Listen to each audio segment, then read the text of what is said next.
Hello friends, आप सभी का स्वागत है आपके अपनी यूट्यूब चैनल द लाइट में। फ्रेंड्स, आज मैं आप सभी लोगों के लिए भारतीय संविधान के टॉप 100 क्वेश्चन इस वीडियो में लेके आया हूं। ये वीडियो आप किसी भी गवर्नमेंट एग्जाम की तैयारी करें सभी के लिए काफ़ी ज़्यादा यूजफुल रहने वाला है। और लास्ट में एक क्वेश्चन का टेस्ट है, आप लोग उसका आंसर कमेंट बॉक्स में बताएं। और अगर आप लोग इस टॉपिक की फ्री ऑफ कॉस्ट पीडीएफ लेना चाहते हैं तो टेलीग्राम चैनल को ज्वाइन करें। टेलीग्राम का लिंक डिस्क्रिप्शन में दिया गया है। तो चलिए शुरू करते हैं फर्स्ट क्वेश्चन से। आपको बता दें कि आप किसी भी गवर्नमेंट एग्जाम की तैयारी करें, आने वाले दिल्ली पुलिस या टेट की तैयारी करें, सभी के लिए ये वीडियो काफ़ी ज़्यादा यूजफुल रहने वाला है। तो फर्स्ट क्वेश्चन है, संविधान को बनने में कितना समय लगा? तो आंसर है 2 वर्ष 11 माह 18 दिन। इसका आंसर क्या है? 2 वर्ष 11 माह 18 दिन। इंपॉर्टेंट क्वेश्चन है, एग्जाम में कई बार पूछा गया है। अगला क्वेश्चन है, संविधान सभा का संवैधानिक सलाहकार किसे नियुक्त किया गया था? संविधान सभा का संवैधानिक सलाहकार किसे नियुक्त किया गया था? तो वी.एन. राव को। किसे? वी.एन. राव को। अगला क्वेश्चन है, संविधान की प्रारूप समिति के समक्ष प्रस्तावना का प्रस्ताव किसने रखा था? प्रस्तावना का प्रस्ताव किसने रखा था संविधान की प्रारूप समिति के समस्त? ऑप्शन हो जाएगा इसका पंडित जवाहरलाल नेहरू। आंसर क्या है? पंडित जवाहरलाल नेहरू। अगला क्वेश्चन है, भारतीय संविधान के किस भाग को संविधान की आत्मा की संज्ञा दी गई है? संविधान की आत्मा किस भाग को? तो प्रस्तावना को। प्रस्तावना को संविधान की आत्मा की संज्ञा दी गई है। अगला क्वेश्चन है, भारत में संविधान सभा गठित करने का आधार क्या था? तो आंसर है कैबिनेट मिशन योजना 1946। कैबिनेट मिशन योजना 1946 था भारत में संविधान सभा गठित करने का आधार। अगला क्वेश्चन है, भारत के संविधान की प्रस्तावना में प्रथम संशोधन कब हुआ? तो 1976 में। पूछे प्रस्तावना में कब संशोधन, प्रथम संशोधन? तो 1976 में। और अगर आपसे पूछे संविधान संशोधन में प्रथम संविधान संशोधन तो 1951 में हुआ था, जो कि भूमि सुधार से संबंधित है, 1951 में। अगला क्वेश्चन देखते हैं, भारत की प्रथम महिला लोकसभा अध्यक्ष कौन है? तो मीरा कुमार। इंपॉर्टेंट क्वेश्चन है, एग्जाम में कई बार पूछा गया है। अगला क्वेश्चन है, देश का सर्वोच्च विधि अधिकारी कौन होता है? इंपॉर्टेंट क्वेश्चन है, महान्यायवादी, अटॉर्नी जनरल कौन होता है? तो देश का सर्वोच्च विधि अधिकारी कौन होता है? तो महान्यायवादी। अगला क्वेश्चन है, महान्यायवादी की नियुक्ति कौन करते हैं? तो भारत के राष्ट्रपति। भारत के राष्ट्रपति के द्वारा की जाती है महान्यायवादी की नियुक्ति। अगला क्वेश्चन है, महान्यायवादी की नियुक्ति किस अनुच्छेद के अंतर्गत की जाती है? तो अनुच्छेद 76। इंपॉर्टेंट क्वेश्चन है, एग्जाम में कई बार पूछा गया है महान्यायवादी के बारे में। और इसकी नियुक्ति राष्ट्रपति के द्वारा। और अनुच्छेद किसके बारे में बताया गया है? अनुच्छेद 76 में, तो महान्यायवादी के बारे में। अगला क्वेश्चन है, महान्यायवादी को उसके पद से कैसे हटाया जा सकता है? तो महाभियोग के द्वारा। महाभियोग चलाकर हम महान्यायवादी के पद को उसके पद से हटा सकते हैं। किसके द्वारा? महाभियोग के द्वारा। अगला क्वेश्चन है, भारत के महान्यायवादी को वोट डालने का अधिकार नहीं है, यह किस अनुच्छेद में बताया गया है? अनुच्छेद 88 में बताया गया है कि भारत के महान्यायवादी को वोट डालने का अधिकार नहीं है। अब आंसर क्या है? अनुच्छेद 88। अगला क्वेश्चन है, नियंत्रण एवं महालेखा परीक्षक की नियुक्ति कौन करता है? तो भारत के राष्ट्रपति के द्वारा नियुक्ति की जाती है नियंत्रण एवं महालेखा परीक्षक की। अगला क्वेश्चन है, नियंत्रण एवं महालेखा परीक्षक अपना त्यागपत्र किसे देता है? आंसर है राष्ट्रपति को। राष्ट्रपति को अपना त्यागपत्र देते हैं नियंत्रण एवं महालेखा परीक्षक। अगला क्वेश्चन है, निर्वाचन आयोग का गठन कौन करता है? तो भारत के राष्ट्रपति के द्वारा किया जाता है निर्वाचन आयोग का गठन। आंसर है भारत के राष्ट्रपति। अगला क्वेश्चन है, निर्वाचन आयोग की नियुक्ति कितने वर्ष के लिए की जाती है? तो 5 वर्ष के लिए। कितने वर्ष के लिए की जाती है? तो 5 वर्ष के लिए की जाती है निर्वाचन आयोग की नियुक्ति। कितने वर्ष? 5 वर्ष। दिनेश गोस्वामी समिति किससे संबंधित है? तो निर्वाचन आयोग से संबंधित है। कौन? दिनेश गोस्वामी समिति किससे संबंधित है? निर्वाचन आयोग के। अगर पूछे निर्वाचन आयोग की नियुक्ति कौन करते हैं, निर्वाचन आयोग का गठन कौन करते हैं, तो राष्ट्रपति के द्वारा निर्वाचन आयोग कितने वर्ष के लिए? 5 वर्ष के लिए नियुक्त किए जाते हैं। और दिनेश गोस्वामी समिति पूछे किससे संबंधित है, तो निर्वाचन आयोग से। अगला क्वेश्चन है, भारत के प्रथम मुख्य चुनाव आयुक्त कौन थे? तो सुकुमार सेन। आप लोग कमेंट बॉक्स में बताइएगा वर्तमान में मुख्य चुनाव आयुक्त कौन है? प्रथम कौन थे? तो सुकुमार सेन। अगला क्वेश्चन है, संविधान के किस भाग में संघीय न्यायपालिका का उल्लेख है? तो भाग 5 में। भाग 5 में क्या बताया है? संघीय न्यायपालिका के बारे में आंसर है। अगला क्वेश्चन है, सर्वोच्च न्यायालय के न्यायाधीश की नियुक्ति कौन करता है? तो भारत के राष्ट्रपति के द्वारा की जाती है सर्वोच्च न्यायालय के न्यायाधीश की नियुक्ति। अगला क्वेश्चन है, किस अनुच्छेद में उच्चतम न्यायालय को परामर्शदायी बनाया गया है? तो अनुच्छेद 143 में बताया गया है कि उच्चतम न्यायालय को परामर्शदायी बनाया गया। क्या? अनुच्छेद 143। अगला क्वेश्चन है, उच्चतम न्यायालय के न्यायाधीशों की सेवानिवृत्ति की आयु कितनी है? तो 65 वर्ष की आयु तक। सेवानिवृत्ति कितनी है? तो 65 वर्ष की आयु तक है उच्चतम न्यायालय के न्यायाधीशों की सेवानिवृत्ति।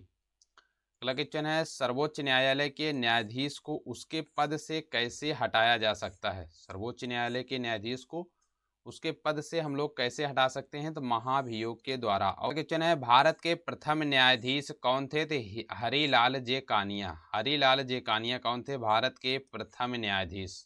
भारत के प्रथम न्यायाधीश हरिलाल जे कानिया। अगला क्वेश्चन है, मौलिक अधिकारों की रक्षा कौन करता है? तो सर्वोच्च न्यायालय। सर्वोच्च न्यायालय मौलिक अधिकारों की रक्षा करता है। पूछे मौलिक अधिकार कहाँ से लिए गए हैं? तो अमेरिका से। कहाँ से लिए गए हैं मौलिक अधिकार को? तो अमेरिका से लिए गए हैं। और मौलिक कर्तव्य पूछे तो सोवियत संघ रूस से लिया गया है। अगला क्वेश्चन है, राज्यपाल की नियुक्ति कौन करता है? तो भारत के राष्ट्रपति के द्वारा की जाती है राज्यपाल की नियुक्ति। अगला क्वेश्चन है, उच्च न्यायालय के क्षेत्राधिकार को हटाने या बढ़ाने का अधिकार किसको है? तो भारतीय संसद को है। किसको है? भारतीय संसद को है। अगला क्वेश्चन है, संविधान सभा में महिला सदस्यों की संख्या कितनी थी? 15 थी। कितनी है? संविधान सभा में महिला सदस्यों की संख्या 15। संविधान सभा की अंतिम बैठक कब हुई थी? तो 24 जनवरी 1950 को। 24 जनवरी 1950 को संविधान सभा की अंतिम बैठक हुई थी। अगर आपसे पूछे संविधान सभा की पहली बैठक कब हुई थी? तो 9 दिसंबर 1946। कब? 9 दिसंबर 1946 को संविधान सभा की पहली बैठक हुई थी। दूसरी पूछे तो 11 दिसंबर 1946 को। 11 दिसंबर 1946 को दूसरी। पहली 9 दिसंबर 1946 को। पहली बैठक के अस्थायी अध्यक्ष थे सच्चिदानंद सिन्हा और दूसरी बैठक के अस्थायी अध्यक्ष थे डॉक्टर राजेंद्र प्रसाद। आप लोग ध्यान दीजिएगा। क्वेश्चन है, राज्यपाल का वेतन भत्ता किस कोष से आता है? तो राज्य की संचित निधि द्वारा आता है। क्वेश्चन है, भारत की पहली महिला राज्यपाल कौन थी? तो सरोजनी नायडू। सरोजनी नायडू क्या थी? तो भारत की पहली महिला राज्यपाल थी। पूछे इनका संबंध कहाँ से है? तो बिहार से था।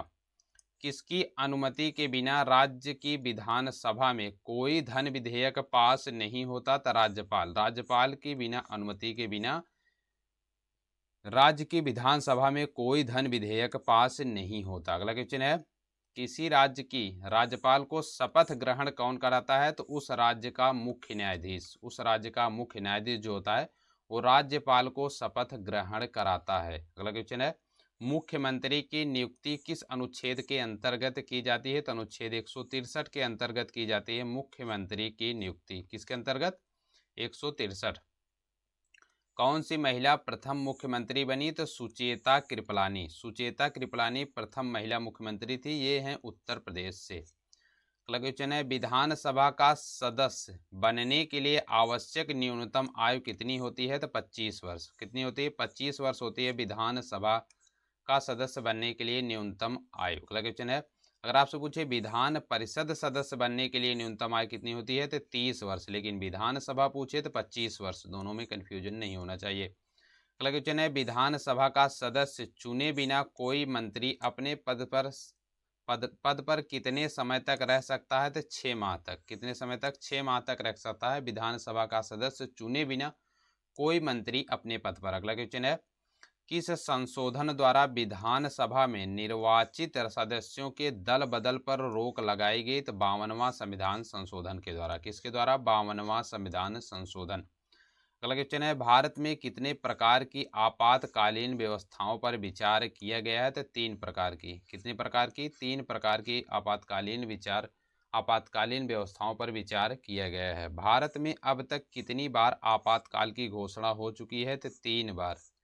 3 बार आपातकाल की घोषणा हो चुकी है। किस अनुच्छेद के तहत राष्ट्रपति राष्ट्रीय आपातकाल की घोषणा करता है? तो अनुच्छेद 352 के द्वारा राष्ट्रपति राष्ट्रीय आपातकाल की घोषणा करता है। भारत में वित्तीय आपातकाल की घोषणा कितनी बार हुई है? तो एक बार भी नहीं हुई है। वित्तीय आपातकाल अभी तक भारत में एक बार भी नहीं घोषणा की गई है। वित्तीय आपातकाल पूछे भारत में कितनी बार लगी है? तो एक बार भी नहीं।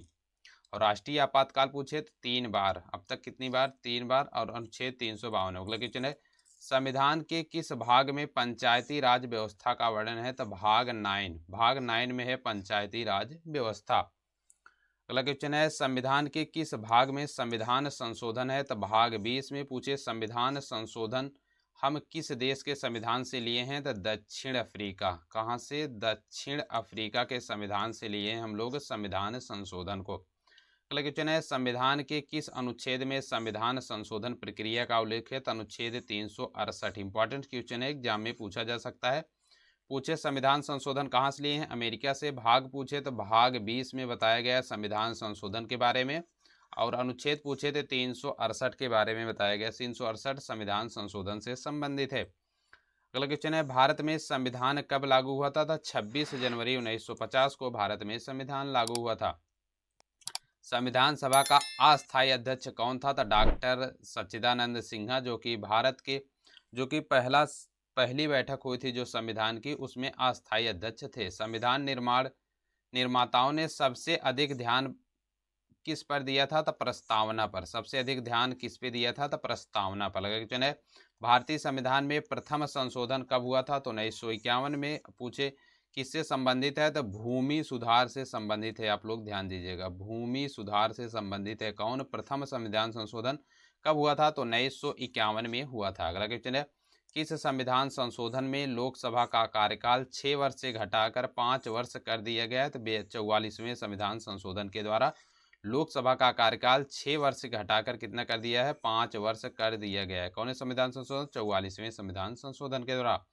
भारतीय संविधान की उद्देशिका में परिवर्तन किस संविधान संशोधन अधिनियम के द्वारा किए गए? 42वें संविधान संशोधन के द्वारा, जो कि कब हुआ था? तो 1976 में हुआ था 42वां संविधान संशोधन। अगला क्वेश्चन है, भारत में किस प्रकार की शासन प्रणाली अपनाई गई है? तो ब्रिटिश संसदात्मक प्रणाली अपनाई गई है भारत में। अगला क्वेश्चन है, भारतीय संविधान का कौन सा लक्षण आयरिश संविधान से अनुप्रेरित है? तो नीति निर्देशक तत्व यानी डीपीएसपी। डीपीएसपी हम लोग कहाँ से लिए हैं? तो भारतीय संविधान में आयरिश से संविधान से लिए गए डीपीएसपी। डीपीएसपी पूछे अनुच्छेद कितना है? तो 36 से 51 के बीच बताया गया डीपीएसपी के बारे में।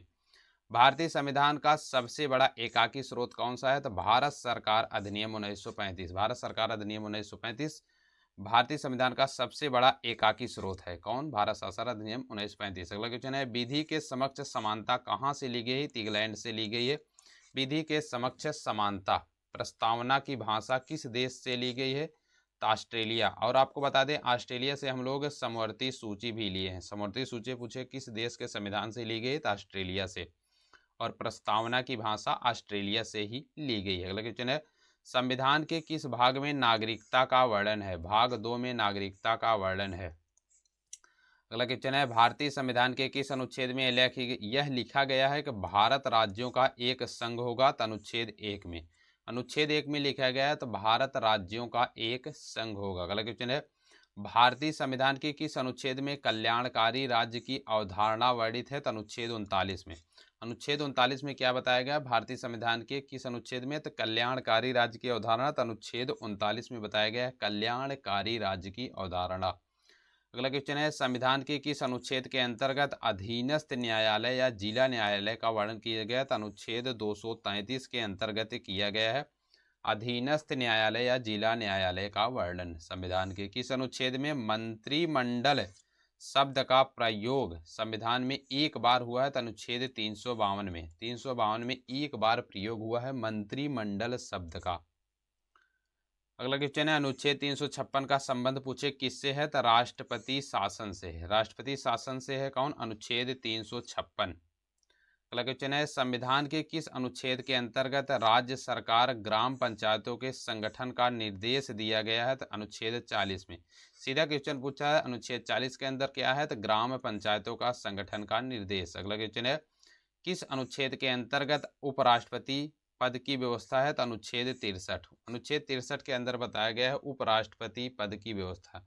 कौन से? तो अनुच्छेद 63 के अंदर। अगला क्वेश्चन है, वित्तीय आपातकाल की घोषणा किस अनुच्छेद के अंतर्गत की गई है? तो 360। 360 के अंतर्गत की गई है वित्तीय आपातकाल की घोषणा। इंपॉर्टेंट क्वेश्चन है, एग्जाम में कई बार पूछा गया है। अगला क्वेश्चन है, भारतीय संविधान में भारत को कैसे वर्णित किया गया है? तो राज्यों का संघ। भारतीय संविधान में भारत को कैसे वर्णित किया गया? तो राज्यों के संघ के नाम से। अगला क्वेश्चन है, नए राज्य का गठन अथवा उनकी सीमा में परिवर्तन करने का अधिकार किसको है? तो आंसर है संसद को है। किसको है? नए राज्यों का गठन अथवा उनकी सीमा में परिवर्तन करने का अधिकार किसको है? तो संसद को है। अगला क्वेश्चन है, भाषाई आधार पर राज्यों का पुनर्गठन किस वर्ष किया गया था? तो 1956 में। कब किया गया था भाषाई आधार पर? 1956 में किया गया था। अगला क्वेश्चन है, राज्य पुनर्गठन आयोग के अध्यक्ष कौन थे? तो फजल अली। फजल अली थे राज्य पुनर्गठन आयोग के अध्यक्ष। कौन थे? फजल अली। राज्यों का निर्माण किस अनुच्छेद के अंतर्गत होता है? तो अनुच्छेद 3। अनुच्छेद 3 के अंतर्गत किया गया है राज्यों का निर्माण, यानी नए राज्यों का निर्माण किस अनुच्छेद के अंतर्गत? अनुच्छेद 3 में बताया गया है। मौलिक अधिकारों के बारे में सुनवाई करने का अधिकार किसको है? तो सर्वोच्च न्यायालय। वर्तमान पूछे कितने मौलिक अधिकार हैं? तो वर्तमान में 12 मौलिक अधिकार हैं। कितने हैं? तो 12, सॉरी, वर्तमान में 11 मौलिक अधिकार हैं। कितने हैं?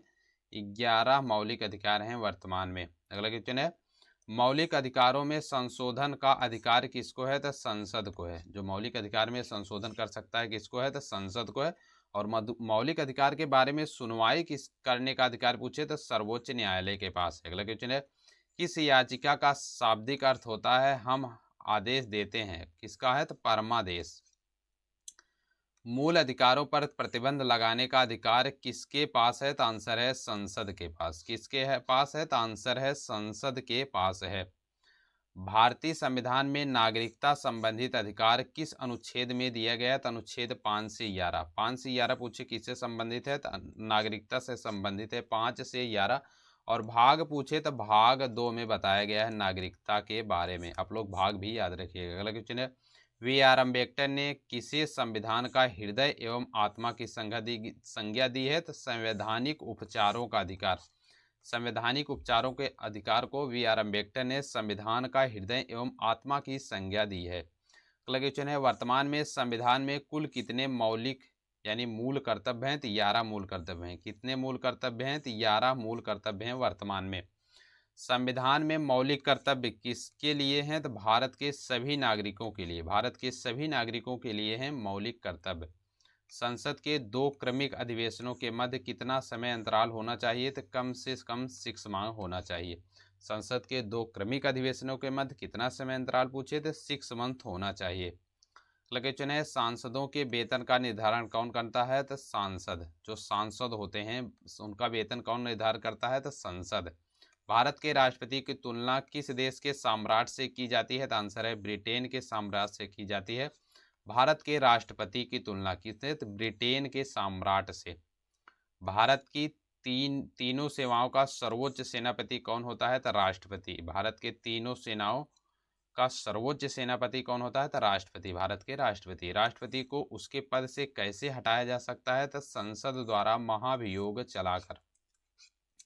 संसद द्वारा महाभियोग चलाकर भारत के राष्ट्रपति को उसके पद से हटाया जा सकता है।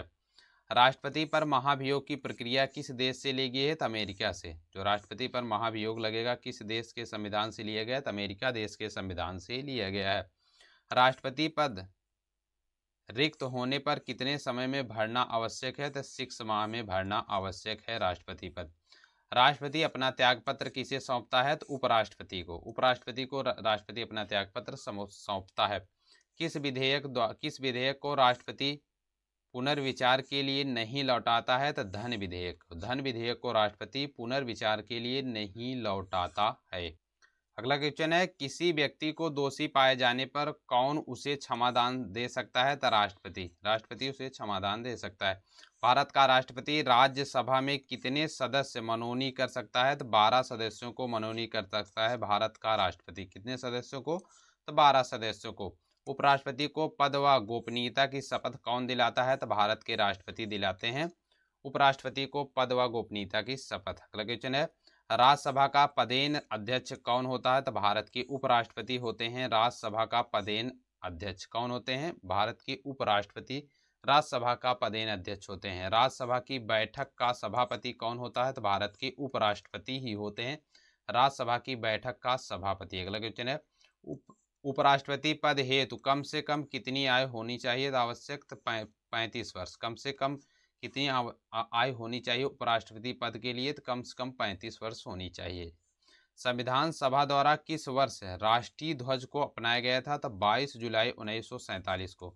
22 जुलाई 1947 को संविधान सभा द्वारा राष्ट्रीय ध्वज को अपनाया गया था। संविधान के किस अनुच्छेद में उपराष्ट्रपति का वर्णन है? तो इंपॉर्टेंट क्वेश्चन है अनुच्छेद 63 में। अनुच्छेद 63 में बताया गया है संविधान के उपराष्ट्रपति के बारे में। लोकसभा व राज्यसभा में गणपूर्ति संख्या क्या है? तो कुल सदस्य संख्या का 1/10 भाग।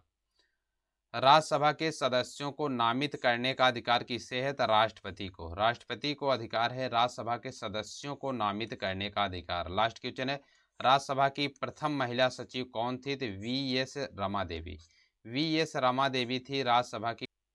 ये आप लोगों के होमवर्क का क्वेश्चन है। भारत में संविधान सभा गठित करने का आधार क्या था? इसका आंसर आप लोग कमेंट बॉक्स में बताएं। वीडियो अच्छी लगी हो तो वीडियो को लाइक करें, चैनल पे नए हैं तो चैनल को सब्सक्राइब जरूर करें। फ्रेंड्स, अगर आप लोग इस टॉपिक की फ्री ऑफ कॉस्ट पीडीएफ लेना चाहते हैं तो टेलीग्राम चैनल को ज्वाइन करें। टेलीग्राम का लिंक डिस्क्रिप्शन में दिया गया है। और अगला वीडियो आप किस टॉपिक पर देखना चाहते हैं आप लोग कमेंट करके बताएं। मैं उस टॉपिक पर वीडियो लाने की कोशिश ज़रूर करूँगा। वीडियो देखने के लिए धन्यवाद। फिर मिलेंगे नेक्स्ट वीडियो में नेक्स्ट टॉपिक के साथ। तब तक के लिए जय हिंद, जय भारत।